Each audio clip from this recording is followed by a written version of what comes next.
জুড়ে কলকাতা সহ বিভিন্ন পৌরসভাতে আপনারা দেখতে পাচ্ছেন যে মুখ্যমন্ত্রীর নির্দেশে হকার উচ্ছেদের কাজ শুরু হয়েছে।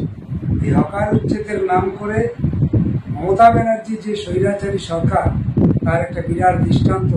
এই ঘটনা না ঘটলে আমরা জানতে পারতাম যে হকারগুলো আজকে তাদের জীবন জীবিকা নিয়ে বেঁচে থাকে। তাদেরকেই তো বলা হয়েছিল যে চাকরি নেই, ঝালমুড়ির ব্যবসা করো, ফুচকার ব্যবসা করো।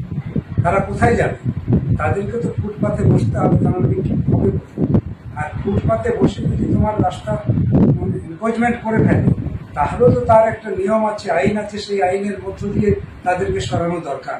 তা না হলে ইচ্ছে হলো যে কালকে রাত্রেবেলা ভাবলাম, আর সকালবেলা থেকে আমার কাজ শুরু হয়ে গেল। এত তৎপরতা কেন? এই গরিব খেটে খাওয়া মানুষদের জন্য, এই ছোট ছোট ব্যবসাদারদের উপরে এই স্বৈরাচারী মনোভাব কেন? আসলে আমরা দেখতে পাচ্ছি এই যারা এই কাজ করছে তারা সবটা পুলিশ করছে না।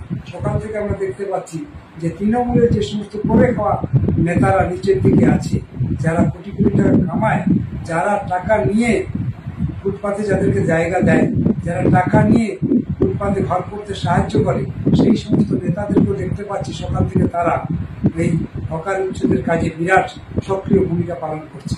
এই কাজ করতে পারে? এটাও তো আইন বিরুদ্ধ কাজ। তাহলে এই অংশের মানুষ, অসংখ্য মানুষ, কলকাতাতে 2.5 লক্ষের বেশি ছোট ছোট ব্যবসাদার, ফুটপাতে যাদের জীবন অতিবাহিত করতে হয়, তাদের জীবন নিয়ে এত সস্তা, এত চিনমিনে খেলা হচ্ছে গোটা রাজ্য জুড়ে। আজকে 20 লক্ষের বেশি এই অংশের মানুষ, তাদের নিরাপত্তা বলে কিছু নেই। তাদের জন্য ভাববে না গভর্নমেন্ট? এইরকম স্বৈরাচারী সরকার আমি অন্তত আমার রাজনৈতিক জীবনে দেখিনি। পশ্চিমবঙ্গে যে একটা স্বৈরাচারী সরকার আছে, এই কাজের মধ্য দিয়ে আরেকবার প্রমাণ করলো মমতা ব্যানার্জির সরকার সেই স্বৈরাচারী সরকার। স্বৈরাচারী সরকার কখনো খেটে খাওয়া গরিব মেহনত করা মানুষদের জন্য তার কোনো পরিকল্পনা থাকে না। তার একটা প্রকৃষ্ট উদাহরণ এই মমতা ব্যানার্জির এই কাজের মধ্য দিয়ে এবার আমরা পেলাম।